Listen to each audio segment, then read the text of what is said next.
Welcome to my YouTube channel the genius guru. जो आज का टॉपिक है कोशिका से रिलेटेड है, कोशिका के प्रकार। ठीक है, पुराने वीडियो में मैंने कोशिका के अर्थ, कोशिका के परिभाषा और कोशिका खोज किसने किया था उसके बारे में पूरा मैंने डिटेल पढ़ाया था। ठीक है, जो यह टॉपिक मैंने लिया है, यह कोई भी कॉम्पिटेटिव एग्जाम हो या कोई भी बोर्ड हो, उसमें यह मोस्ट इंपॉर्टेंट इसमें से क्वेश्चन आते हैं। ठीक है, तो बिना देरी किए चलते हैं, क्लास पे चलते हैं। ठीक है, तो ये क्या है, हमारा कक्षा 9 का जीव विज्ञान कोशिका के प्रकार के बारे में हम लोग क्या करेंगे, डिटेल जानकारी लेंगे। ठीक है, तो आगे समझते हैं।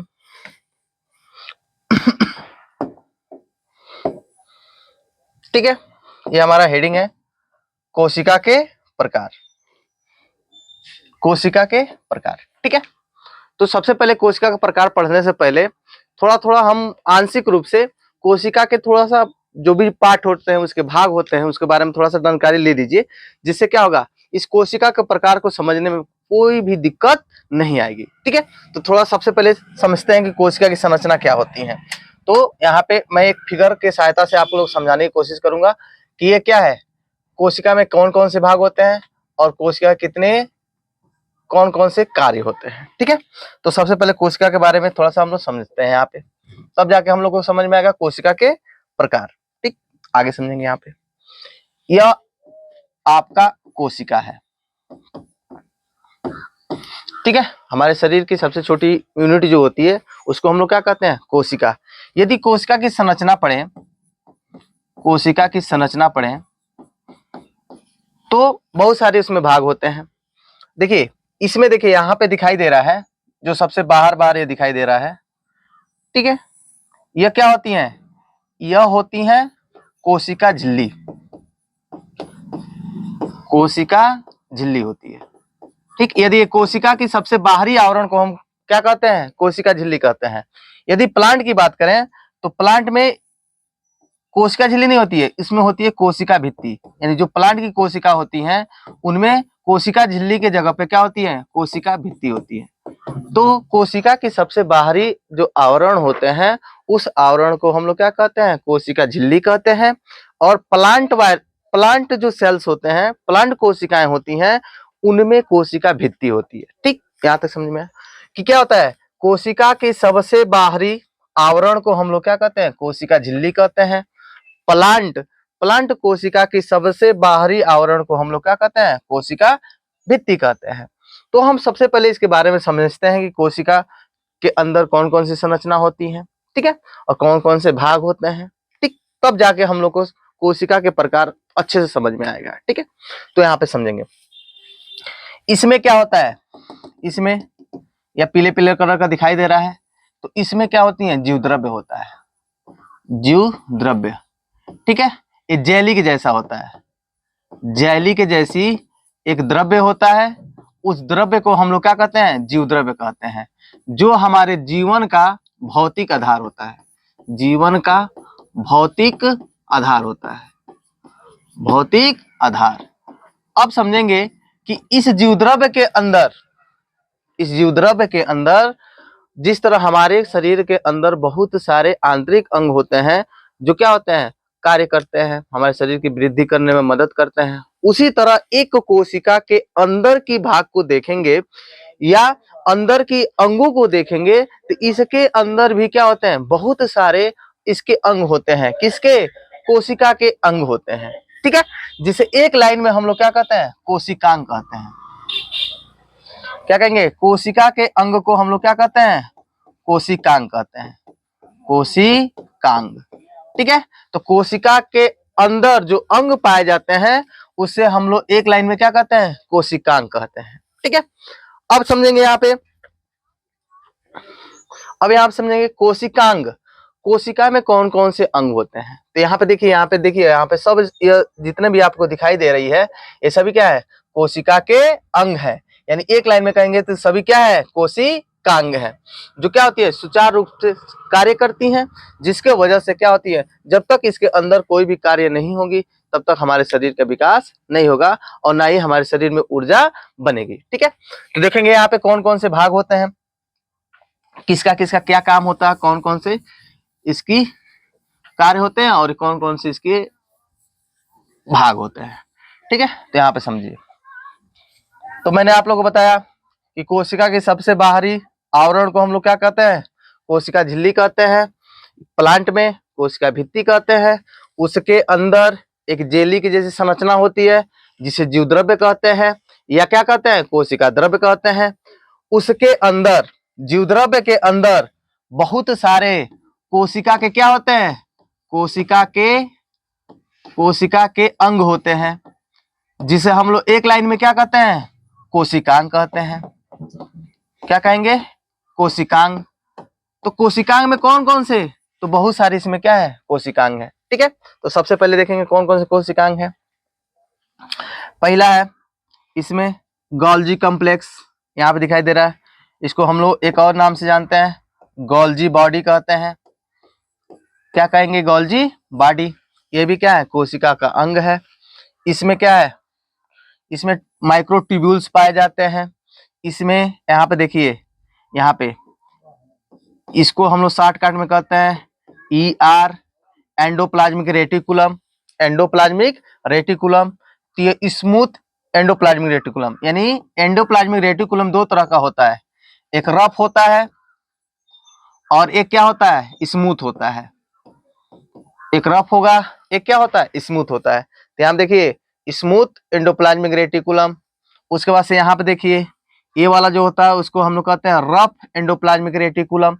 ये सभी क्या है, कोशिका के अंग हैं। जिस तरह हमारे शरीर के अंदर हृदय है, फेफड़े हैं, किडनी है, ये सभी क्या है, हमारे शरीर के आंतरिक अंग है। उसी तरह कोशिका के अंदर उसके अंग पाए जाते हैं जो सम्मिलित रूप से क्या करते हैं, कार्य करते हैं। ठीक है, तो समझेंगे।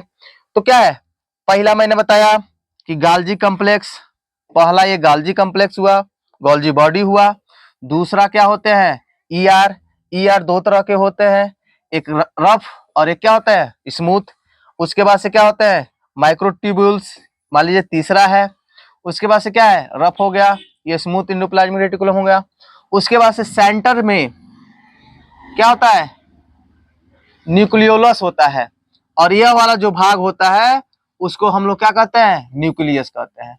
जिसे हम लोग, एक और इसका नाम है जिसे हम लोग क्या कहते हैं, कोशिका का मस्तिष्क, कोशिका का ब्रेन।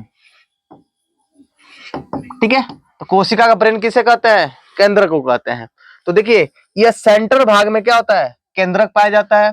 केंद्रक के अंदर क्या पाया जाता है, न्यूक्लियोलस पाया जाता है। क्या पाया जाएगा, न्यूक्लियोलस। तो केंद्रक के अंदर क्या, न्यूक्लियोलस पाया जाता है। अब इसमें भी द्रव्य के जैसे संरचना होता है जिसे केंद्रक द्रव्य कहते हैं, केंद्रक द्रव्य कहेंगे। क्या कहेंगे, इसमें भी केंद्रक के अंदर भी जेली जैसी संरचना होती है जिसे केंद्रक द्रव्य कहते हैं। ठीक, उसके नीचे क्या होता है, उसी के अंदर क्या होता है, न्यूक्लियोलस होता है। और ये जो पूरा भाग दिखाई दे रहा है उसको हम लोग क्या कहते हैं, न्यूक्लियस कहते हैं। और न्यूक्लियस का एक और नाम कोशिका क्या है, ये ब्रेन है। ठीक है, जिस तरह हम लोग का मस्तिष्क है, ठीक, पूरे शरीर को संतुलित करने का, नियंत्रण करने का कार्य करता है, उसी तरह पूरे कोशिका को नियंत्रित करने का काम किसका होता है, केंद्रक का होता है। ठीक है, अब समझेंगे। अब यहाँ पे देखेंगे राइबोसोम होते हैं। क्या होते हैं, इसमें छोटे छोटे छोटे राइबोसोम होते हैं। यदि राइबोसोम की बात करें तो राइबोसोम जो होता है वो प्रोटीन का संश्लेषण करता है। और राइबोसोम जो होता है किसका संश्लेषण करता है, प्रोटीन का संश्लेषण करेगा, प्रोटीन का संश्लेषण करता है, प्रोटीन का संश्लेषण करता है। यदि बात करें इसकी, तो इसके दो भाग होते हैं। एक होता है 70S प्रकार का राइबोसोम, 70S प्रकार का राइबोसोम, 70S प्रकार का राइबोसोम। और एक क्या होता है, 80S प्रकार का क्या होता है, राइबोसोम होता है। क्या होगा, 80S प्रकार के राइबोसोम। तो यह सभी यहाँ पे समझ में आना चाहिए, क्योंकि आगे जो है टाइप पढ़ाएंगे तो वहां पे ये सब आएगा 70S 80S, तो आपको कंफ्यूजन नहीं होगा। तो आप कहेंगे, वहां पे सोचेंगे कि 70S क्या होता है, 80S क्या होता है। तो इसलिए मैंने सबसे पहले इस कोशिका की संरचना जो है उसको समझाने की कोशिश किया हूँ। ठीक है, तो आगे समझेंगे कि अब राइबोसोम जो होते हैं प्रोटीन का संश्लेषण करता है। राइबोसोम दो प्रकार का होता है, एक 70S राइबोसोम प्रकार का राइबोसोम, और एक क्या होता है, 80S प्रकार का राइबोसोम। ठीक, अब इसमें क्या होते हैं, देखिए यहाँ पे दिखाई दे रहा है, इसको हम लोग क्या कहते हैं, माइटोकॉन्ड्रिया। इसको एक और नाम है, इसको बिजली घर कहते हैं, बिजली घर कहते हैं। क्यों कहेंगे बिजली घर? क्योंकि क्या होता है, ऊर्जा का निर्माण कहाँ होता है, माइटोकॉन्ड्रिया में होती है। ऊर्जा का निर्माण कहाँ होता है, माइटोकॉन्ड्रिया में। इसलिए इसको हम लोग क्या कहते हैं, बिजली घर कहते हैं, पावर हाउस कहते हैं। क्या कहेंगे, पावर हाउस। ठीक, तो पहला गोल्जी बॉडी, दूसरा ईआर, तीसरा आपका न्यूक्लियस, चौथा ये राइबोसोम, पांचवा माइटोकॉन्ड्रिया, उसके बाद से होता है छवा लाइसोसोम। देखिए यहाँ पे दिखाई दे रहा है, ये वाला है, इसको हम लोग क्या कहते हैं, लाइसोसोम। इसे एक और नाम से जानते हैं, इसे आत्मघाती थैली भी कहते हैं, आत्मघाती थैली कहते हैं, आत्मघाती थैली कहते हैं। इसके अंदर एक एंजाइम होती है जो क्या होती है, यदि फट जाती है तो पूरे कोशिका को क्या कर देती है, नष्ट कर देती है। इसलिए इस थैली को हम लोग क्या कहते हैं, आत्मघाती थैली कहते हैं। इसके जो भी पार्ट है उसका डिटेल आगे वाला जो वीडियो होगा उसमें डिटेल पढ़ाया जाएगा। माइटोकॉन्ड्रिया का डिटेल, उसके बाद राइबोसोम का डिटेल, उसके बाद से न्यूक्लियस का डिटेल, उसके बाद से एंडोप्लाज्मिक रेटिकुलम का डिटेल, उसके बाद से गोल्जी कॉम्प्लेक्स का डिटेल, उसके बाद से वैक्यूल का डिटेल, उसके बाद सेंट्रियोल का डिटेल, सब डिटेल आप लोगों को पढ़ाया जाएगा। ठीक है, मैं तो केवल यहाँ पे आपको समझाने की कोशिश कर रहा हूँ कि इसमें कौन कौन से भाग होते हैं, कौन कौन से कोशिका के अंग होते हैं, जिसको आगे वाला जो मैंने टॉपिक लिया है कोशिका का प्रकार, उसमें आपको अच्छे से समझ में आएगा। ठीक है, तो आप ध्यान दीजिएगा। आत्मघाती थैली कहते हैं, इसको हम लोग क्या कहेंगे, लाइसोसोम, 6वां नंबर। 7वां नंबर होता है, इसको तारक काय कहते हैं, तारक काय, तारक काय कहते हैं। क्या कहेंगे, तारक काय। सेंट्रियोल कहेंगे, क्या कहेंगे, सेंट्रियोल। उसके बाद इसमें क्या होती है, रिक्तिकाएं होती हैं। उसके क्या होती है, यह वैक्यूल होती हैं। इसको हम लोग एक और हिंदी नाम इसको कहते हैं, रिक्तिकाएं कहते हैं, रिक्तिकाएं। तो यह सभी जितने मैंने बताया, Golgi complex, microtubules, smooth endoplasmic reticulum, rough endoplasmic reticulum, nucleolus, उसके बाद से न्यूक्लियस, इसके अंदर क्या होता है, जेली के जैसे द्रव्य पाए जाते हैं, उसको कहते हैं केंद्रक द्रव्य। उसके बाद से इसके ऊपर, सबसे ऊपर क्या होती है, प्लाज्मा मेम्ब्रेन, जिसे हम लोग सामान्य भाषा में अभी मैंने बताया था, इसको हम लोग क्या कहते हैं, कोशिका झिल्ली कहते हैं। क्या कहेंगे, कोशिका झिल्ली। ठीक है, कोशिका झिल्ली कहते हैं। ये बीच वाले को क्या कहते हैं, साइटोप्लाज्म, यानी इसी को कहते हैं कोशिका द्रव्य, हिंदी में कोशिका द्रव्य कहते हैं। ठीक है, अब इसमें क्या है, इस तरह की संरचना होती है, इसको हम लोग राइबोसोम कहते हैं। राइबोसोम दो प्रकार का, 70S 80S प्रकार का राइबोसोम होता है। इसमें माइटोकॉन्ड्रिया होती है, माइक्रोबिलाई होती है, लाइसोसोम होता है, सेंट्रोसोम होता है, वैक्यूल्स होते हैं। यह सभी क्या होते हैं, जीव द्रव्य के अंदर। देखिए यहाँ पे यह जो पीले पीले कलर का दिखाई दे रहा है, यह क्या है, आपका साइटोप्लाज्म है। देखिए यहाँ पे साइटोप्लाज्म है। ठीक है, अब इसी के अंदर क्या होता है, सब संरचनाएं पाई जाती हैं, सभी अंग क्या होते हैं, उपस्थित होते हैं, जो क्या होता है, सम्मिलित रूप से कार्य करते हैं। जब तक सम्मिलित रूप से कार्य नहीं करेंगे तब तक कोशिका का विभाजन नहीं होगा, और कोशिका में समझ लीजिए माइटोकॉन्ड्रिया क्या करती है, ऊर्जा बनाने का कार्य करती है। ठीक है, तो आप लोग को यह पूरा दिमाग में आपको नोट करके रखना पड़ेगा। ठीक है, तो आगे समझते हैं कि कौन कौन से और भाग होते हैं इसके, या कौन कौन से कंडीशन होता है। अब यहाँ पर समझेंगे। ठीक है, अब यहाँ समझेंगे कोशिका के प्रकार। ठीक है, तो मैंने कोशिका के बारे में बता दिया, कौन कौन सी संरचना होती है, उसमें कौन कौन से कोशिकांग होते हैं, सबके बारे में समझा दिया। आगे जो है कोशिका के प्रकार, कितने तरह के कोशिकाएं होती हैं, तो मोस्टली देखा जाए तो दो तरह की होती हैं। एक होता है prokaryotic cell, prokaryotic cell, prokaryotic cell, और दूसरा क्या होता है, दूसरा क्या होता है, यूकैरियोटिक सेल। ठीक है, यहाँ पे देखिए प्रोकैरियोटिक सेल और दूसरा क्या है, यूकैरियोटिक सेल। यानी कोशिका के प्रकार में कोशिका दो प्रकार की होती है, प्रोकैरियोटिक और यूकैरियोटिक सेल। ठीक है, अब समझेंगे प्रोकैरियोटिक सेल क्या होते हैं, कौन कौन से जीव में पाए जाते हैं, किसमें किसमें नहीं पाए जाते हैं, इसके लक्षण क्या होते हैं, इसके कैरेक्टर क्या होते हैं। कभी कभी पेपर में पूछ देता है प्रोकैरियोटिक जीव में कौन कौन सी संरचनाएं होती हैं, कौन कौन सा अनुपस्थित होता है, कौन कौन से उसमें पाई जाती हैं, ठीक है, और किस किस जीव में पाई जाती हैं। तो यहाँ पे ध्यान से समझेंगे। आगे समझते हैं प्रोकैरियोटिक सेल के बारे में। प्रोकैरियोटिक सेल के बारे में, ठीक है, थोड़ा इसको फिगर के सहायता से समझते हैं थोड़ा आगे, उसके बाद से हम लोग पीडीएफ के माध्यम से समझेंगे। देखिए यहाँ पे यह किसका सेल है,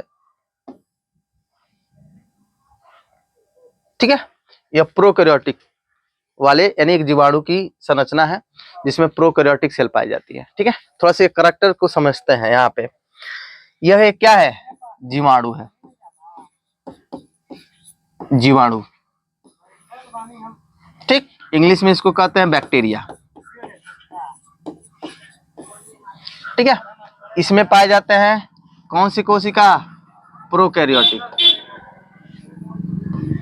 प्रोकैरियोटिक सेल पाई जाती है, यानी प्रोकैरियोटिक सेल होते हैं इसमें, ठीक है। अब लक्षण क्या है, प्रोकैरियोटिक सेल किसे कहते हैं, क्या क्या इसमें संरचनाएं पाई जाती हैं, उसको ध्यान में रखनी चीज है, ठीक है। तो सबसे पहले इसमें समझते हैं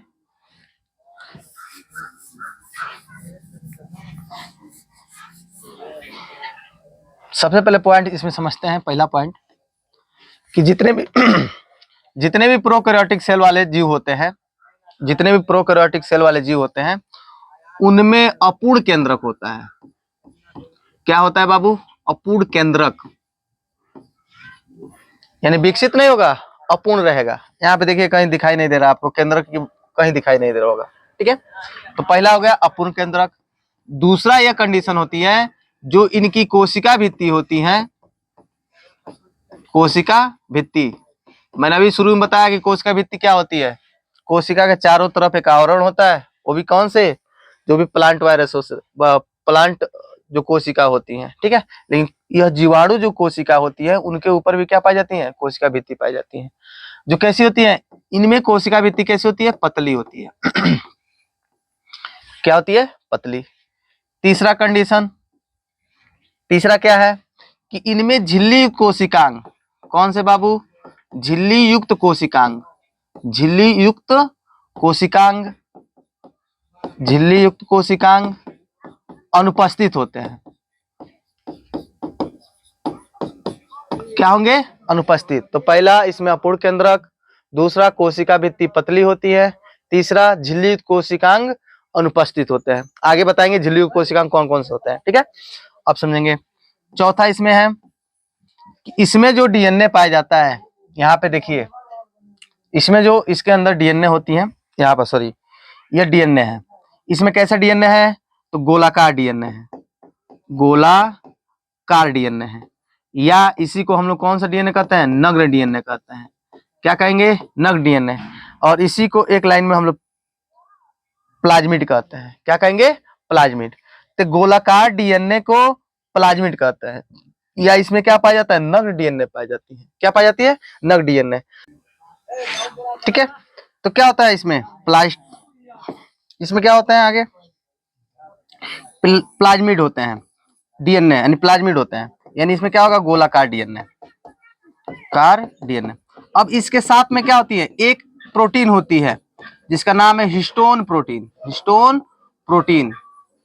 यह हिस्टोन प्रोटीन जो होती है इनमें अनुपस्थित होती है, इनमें क्या होती है, अनुपस्थित, यानी इसमें हिस्टोन प्रोटीन नहीं पाई जाती है। और डीएनए जो होता है गोलाकार होता है, नग्न डीएनए होता है, जिसे हम लोग क्या कहते हैं, प्लाज्मिड कहते हैं।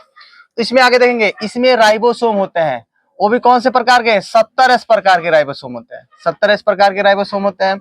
उसमें क्या होती है, फ्लैजिला होती है, जिसे हम लोग प्रोकैरियोटिक फ्लैजिला कहते हैं। यह फ्लैजिन प्रोटीन से बनी होती है, फ्लैजिन प्रोटीन से बनी होती है, इसके अंदर यह फ्लैजिला होती है। उसके बाद से क्या होता है, इसमें जो यहाँ पे देखेंगे, इसमें आगे देखेंगे कि छोटे छोटे स्पिन लाइक स्ट्रक्चर होते हैं, इसको पिल्ली कहते हैं, पिलाई कहते हैं, पिलाई, क्या कहेंगे, पिलाई कहेंगे। उसके बाद इसमें क्रोमोसोम होता है, क्या होता है, क्रोमोसोम। अब देखेंगे आगे यहाँ पे कि सबसे बाहरी आवरण को हम लोग क्या कहते हैं, कैप्सूल कहते हैं। उसके नीचे वाले को हम लोग क्या कहते हैं, सेल मेम्ब्रेन कहते हैं। क्या कहेंगे, यहाँ पे देखेंगे कि क्या आएगा, यह सबसे बाहर वाले को हम लोग स्लाइम लेयर कहते हैं, कैप्सूल कहते हैं। बीच वाले को क्या कहते हैं, सेल वॉल कहते हैं, और सबसे नीचे जो होता है उसको हम लोग क्या कहते हैं, प्लाज्मा मेम्ब्रेन कहते हैं। तो यहाँ पे प्लाज्मा यानी कहने मतलब क्या है, इसके 3 लेयर होते हैं। सबसे बाहर वाले लेयर को स्लाइम लेयर, बीच वाले में कोशिका भित्ति सेल वॉल होता है, और जो सबसे नीचे वाला पीला पीला कलर का दिखाई दे रहा है वो होता है प्लाज्मा मेम्ब्रेन। यानी कहने का मतलब क्या है कि इसके 3 लेयर होते हैं जीवाणुओं में। किसमें, जीवाणुओं में। ठीक है, तो आगे समझते हैं कि इसमें राइबोसोम होते हैं, फूड ग्रेन्यूल्स होते हैं इसमें। उसके बाद इसमें क्या होती है, साइटोप्लाज्म होता है। क्या होता है, साइटोप्लाज्म। ठीक, तो इसको मैंने फिगर की सहायता से समझाया, थोड़ा इसके विशेषताओं को और समझते हैं आगे यहाँ पे पीडीएफ के द्वारा।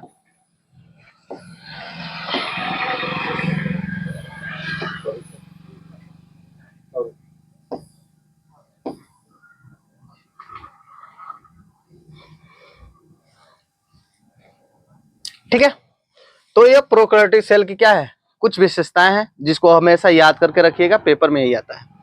तो मैंने अभी बताया है कि इसमें केंद्र अपूर्ण केंद्रक पाए जाते हैं, अपूर्ण होता है। तो यहाँ पे लिखा, इनमें विकसित केंद्रक नहीं पाया जाता है। ठीक है, दूसरा है केंद्रक कला अनुपस्थित होता है। केंद्रक को नीचे क्या, केंद्रक के ऊपर क्या होती है, एक आवरण होती है जिसे हम लोग क्या कहते हैं, केंद्रक कला, वो क्या होती है, इसमें अनुपस्थित होती है। जो केंद्रिका होती है, अभी न्यूक्लियोलस की बात मैंने किया था उस फिगर जब समझा रहे थे, तो उसमें उसको हम लोग इंग्लिश में न्यूक्लियोलस कहते हैं, हिंदी में क्या कहते हैं, केंद्रिका। केंद्रिका भी क्या होती है, इसमें अनुपस्थित होती है। यानी इसमें विकसित केंद्रक नहीं पाए जाते हैं, केंद्रक कला अनुपस्थित होती है। उसमें क्या है, झिल्ली कोशिकांग जैसे mitochondria, Golgi body, plastid, ER तथा लाइसोसोम आदि क्या होते हैं, अनुपस्थित होते हैं। सब ध्यान में रखिएगा, केंद्रक नहीं पाए जाते हैं, विकसित केंद्रक नहीं पाए जाते हैं, केंद्रक कला अनुपस्थित होता है, केंद्रिका अनुपस्थित होती है, झिल्ली कोशिकांग, mitochondria, Golgi body, plastid, ER और लाइसोसोम आदि जो होती है क्या होती है, इसमें अनुपस्थित होती हैं। आगे समझेंगे,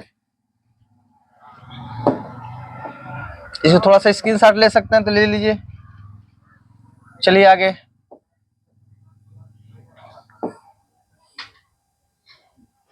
ठीक है। अब मैंने बताया था, अभी बताया है कि इसमें कौन सा डीएनए होता है बाबू, नग डीएनए होता है, या इसी को कहते हैं कौन सा डीएनए, गोलाकार डीएनए, या इसी को कहते हैं प्लाज्मिड। क्या कहेंगे, प्लाज्मिड। यानी इसमें नग्न डीएनए होते हैं, गोलाकार डीएनए होते हैं, और हिस्टोप्रोटीन क्या होती है, अनुपस्थित होती है। अभी मैंने बताया हिस्टोप्रोटीन इसमें क्या होती है, अनुपस्थित होती है। ठीक, आगे समझेंगे, सूत्री विभाजन अनुपस्थित होती है। यहाँ पे लिखा है सूत्री विभाजन अनुपस्थित होती है। थोड़ा इसके बारे में समझेंगे, सूत्री विभाजन क्या होती है, आगे देखेंगे। यहाँ पे थोड़ा सूत्री विभाजन के बारे में समझते हैं, तब उसके बाद इसको आसानी से आपको समझ में आएगा। ठीक है, आप जानते हैं कि कोशिका का विभाजन होता है, कोशिका का विभाजन। कोशिका का विभाजन का मतलब एक कोशिका जो होती है दो में कन्वर्ट हो जाती है, 2 से 4 बन जाती है, 4 से 6 बन जाती है, 4 से 8 बन जाती है, 8 से 16 और 16 से 32, सभी इस तरह बनती है। तो कोशिका का विभाजन, एक कोशिका 2 बनती है, 2 से 4 इस तरह, तो कोशिका विभाजन होता है। तो कोशिका विभाजन में 3 तरह का विभाजन होता है। एक होता है असूत्री विभाजन, असूत्री विभाजन, असूत्री विभाजन होता है। दूसरा होता है समसूत्री विभाजन, समसूत्री विभाजन, और तीसरा क्या होता है, अर्धसूत्री विभाजन, अर्धसूत्री विभाजन। ठीक है, तो असूत्री विभाजन जो होती है, असूत्री विभाजन ये किसमें होती है, तो प्रोकैरियोटिक सेल में होती है। किसमें होती है, प्रोकैरियोटिक सेल में। समसूत्री और अर्धसूत्री जो होती है वो प्रोकैरियोटिक सेल में अनुपस्थित होती हैं। क्या होती है समसूत्री विभाजन, थोड़ा यहाँ पे थोड़ा सा यहाँ पे समझेंगे कि माना हमारे शरीर के अंदर कोशिका होती है, उसमें कितने गुणसूत्र होते हैं, 46 गुणसूत्र होते हैं। हम मानव की बात कर रहे हैं, 46 गुणसूत्र होते हैं। जब एक कोशिका से 2 कोशिका बनता है तो इनमें गुणसूत्रों की संख्या कम या अधिक नहीं होती है, समान होती है। तो ऐसे विभाजन को हम लोग क्या कहते हैं, समसूत्री विभाजन कहते हैं, जिसमें गुणसूत्रों की संख्या क्या हो, बराबर हो। अर्धसूत्री विभाजन किसे कहते हैं, जब हमारे शरीर में युग्मनज बनता है, यहाँ पे देखेंगे, मान ली एक कोशिका है जिसमें 46 गुणसूत्र है। जब हमारे शरीर में जैसे नर में स्पर्म बनता है, और मादा में क्या बनता है, ओवा बनता है। तो ओवा और स्पर्म में गुणसूत्रों की संख्या जो होती है वो आधी आधी होती है, 23-23 होती है। क्या होती है, 23-23। यानी यदि ओवा बना तो उसमें गुणसूत्र कितना हुए, 23, और स्पर्म बना तो कितना, 23। तो लेकिन यह कोशिका जो होती है शुक्र जन्म कोशिका बोलते हैं, अंड जन्म कोशिका बोलते हैं। वह कोशिका क्या करती है, अर्धसूत्री विभाजन द्वारा स्पर्म और ओवा का निर्माण करती है, जिसमें गुणसूत्रों की संख्या क्या हो जाती है, आधी हो जाती है। तो इस तरह के विभाजन को हम लोग क्या कहते हैं, अर्धसूत्री विभाजन। तो मैंने बताया असूत्री विभाजन, समसूत्री विभाजन और कौन सा, और अर्धसूत्री विभाजन। तो इसमें से क्या होती है, प्रोकैरियोटिक सेल में सूत्री विभाजन यानी समसूत्री विभाजन क्या होती है, अनुपस्थित होती है। ठीक है, यहां तक समझ में आया। अगला मैंने यहाँ पे बताया था कि इसमें 70 प्रकार के क्या पाए जाते हैं, राइबोसोम। शुरू शुरू में बताया था कि राइबोसोम के दो भाग होते हैं, एक 70 प्रकार का और कौन सा होता है, एक 80 प्रकार का। तो इसमें कौन सा पाया जाता है बाबू, 70 प्रकार का राइबोसोम पाया जाता है। ठीक है, थोड़ा आगे समझते हैं इसके बारे में। इसको स्क्रीनशॉट लेना, ले लीजिए।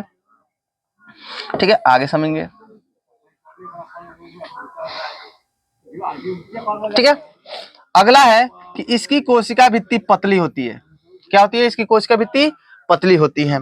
यदि एग्जाम्पल की बात करें तो नीलहरित शैवाल, जीवाणु, माइकोप्लाज्मा और विषाणु, क्या विषाणु, इनके अंदर ही केवल प्रोकैरियोटिक सेल पाई जाती हैं। बाकी जितने भी जीवधारी हैं इनको छोड़ दिया जाए, नीलहरित शैवाल, जीवाणु, माइकोप्लाज्मा और विषाणु को छोड़ दिया जाए, तो उन सभी के अंदर यूकैरियोटिक सेल पाई जाती है, उनमें प्रोकैरियोटिक नहीं पाया जाता है। पेपर में कभी कभार आ जाता है कि माइकोप्लाज्मा जो होती है उनमें कौन सी कोशिका पाई जाती है, यूकैरियोटिक, प्रोकैरियोटिक। तो बाबू कौन सा, प्रोकैरियोटिक सेल पाई जाती है। क्या पाई जाएगी, प्रोकैरियोटिक सेल।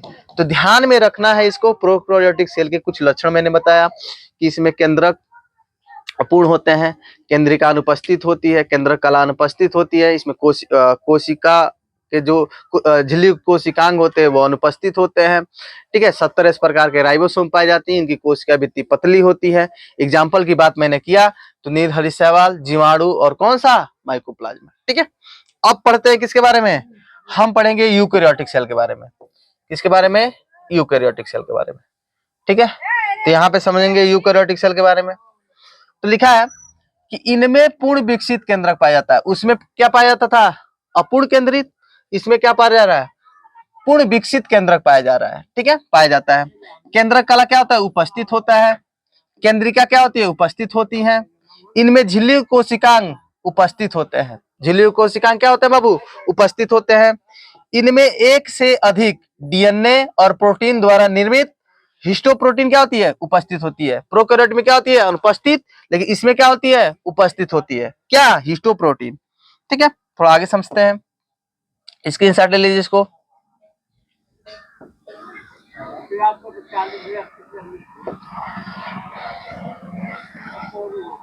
ठीक है, अब अगला देखेंगे 6वां पॉइंट। इसमें 80 प्रकार का राइबोसोम पाया जाता है। कौन से प्रकार का, 80 प्रकार का। यानी राइबोसोम जो होते हैं ये दो प्रकार का होता है। एक क्या होता है, 70 प्रकार का, और एक क्या होती है, 80 प्रकार का। यह 70 किस में पाया जाता है, प्रोकैरियोटिक में, प्रोकैरियोटिक सेल में। और ये 80 किस में पाया जाता है, यूकैरियोटिक सेल में। किस में पाया जाता है, यूकैरियोटिक सेल में। ठीक है, यदि इसकी भित्ति की बात करें, इनमें कोशिका भित्ति जो होती है कैसी होती है, मोटी होती है। कैसी होती है, मोटी। यदि एग्जाम्पल की बात करें तो नीलहरित शैवाल, जीवाणु, माइकोप्लाज्मा और कौन सा, विषाणु, इनको छोड़ के जितने भी जीव पृथ्वी पे हैं, उनको छोड़ के जितने भी पृथ्वी पर जीव हैं, उन सभी में कौन सी कोशिका पाई जाती है, यूकैरियोटिक सेल पाई जाती है। क्या पाई जाती है, यूकैरियोटिक सेल पाई जाती है। ठीक है, तो यहाँ पे उदाहरण लिखा है, सभी उच्च श्रेणी के विकसित जंतु एवं वनस्पति कोशिकाओं में कौन सी कोशिका पाई जाती है, यूकैरियोटिक सेल पाई जाती है। ठीक है, थोड़ा फिगर की सहायता से समझते हैं थोड़ा। हाँ, देखिए, ठीक है, यह फिगर है, यह यूकैरियोटिक सेल है। क्या है बाबू, यूकैरियोटिक सेल। ठीक है, तो यहाँ पे देखिए इसमें राइबोसोम है, तो इसमें राइबोसोम कौन से प्रकार का होता है, इसमें 80 प्रकार के राइबोसोम होते हैं। इसके बाहरी परत को सेल मेम्ब्रेन कहते हैं, यानी कोशिका झिल्ली कहते हैं। यह जो राइबोसोम है इसमें अटैच हुआ है, इसलिए सिंबल दिखा रहा है कि अटैच हुआ है इसमें। इसमें क्या होते हैं, गोल्जी ऑपरेटस पाए जाते हैं। गोल्जी ऑपरेटस क्या होते हैं, पाए जाते हैं। इसमें माइटोकॉन्ड्रिया माइटोकॉन्ड्रिया इसमें माइटोकॉन्ड्रिया क्या होती हैं, उपस्थित होती हैं। सेंट्रियोल भी पाई जाती हैं। इसमें रफ एंडोप्लाज्मिक रेटिकुलम भी पाया जाता है। इसमें न्यूक्लियोलस पाया जाता है, न्यूक्लियोलस पाया जाता है, न्यूक्लियस पाया जाता है। यानी कहने का मतलब यह है कि जो प्रोकैरियोटिक में नहीं पाया जाता था, यूकैरियोटिक में सभी कोशिकाएं, सभी कोशिका के अंग जो होते हैं इसमें पूर्ण रूप से क्या होते हैं, पाए जाते हैं। तो इसी को हम लोग क्या कहते हैं, यूकैरियोटिक सेल कहते हैं। हमारे शरीर में कौन सा पाया जाएगा, यूकैरियोटिक, प्रोकैरियोटिक, तो यूकैरियोटिक। ठीक है, केवल 3 जीवों को याद करके रखिएगा, जीवाणु, माइकोप्लाज्मा और उसके बाद नीलहरी शैवाल, विषाणु। इनको छोड़ दिया जाए तो सभी में यूकैरियोटिक, और इन सभी में जो मैंने बताया इनमें प्रोकैरियोटिक सेल पाए जाते हैं। ठीक है, तो यह वीडियो को आप लोग ध्यान से देखिए। ठीक, इसके पीडीएफ यदि चाहिए, ठीक है, तो कमेंट कीजिए इस वीडियो के नीचे। और नहीं तो इसमें क्या है, इस वीडियो के नीचे हमारे यूट्यूब चैनल के नीचे डिस्क्रिप्शन बॉक्स में टेलीग्राम का लिंक दिया गया है, उसको क्या कीजिए, ज्वाइन कर लीजिए, जिससे कोई भी पीडीएफ, यानी मतलब जो मैं पढ़ा रहा हूँ, क्लास नोट्स हुआ या पीडीएफ हुआ या नोट्स हुआ, सब, और कोई भी मोस्ट इंपोर्टेंट क्वेश्चन हुआ, वो आपको टेलीग्राम पे क्या किया जाएगा, डाल दी जाएगी। और जो अगला जो वीडियो देना हो या ऑनलाइन क्लास चलनी हो, तो उस पे जो भी नोटिफिकेशन होगा उस टेलीग्राम पे क्या किया जाएगा, आपको भेज दिया जाएगा। तो कृपया आप लोग इसको ज्वाइन कीजिए। और यदि यह हमारा क्लास जो है अच्छा लगा हो तो इस चैनल को सब्सक्राइब कीजिए, लाइक कीजिए, खूब कमेंट कीजिए, और इस वीडियो को या इस चैनल को खूब शेयर कीजिए। ठीक है, धन्यवाद।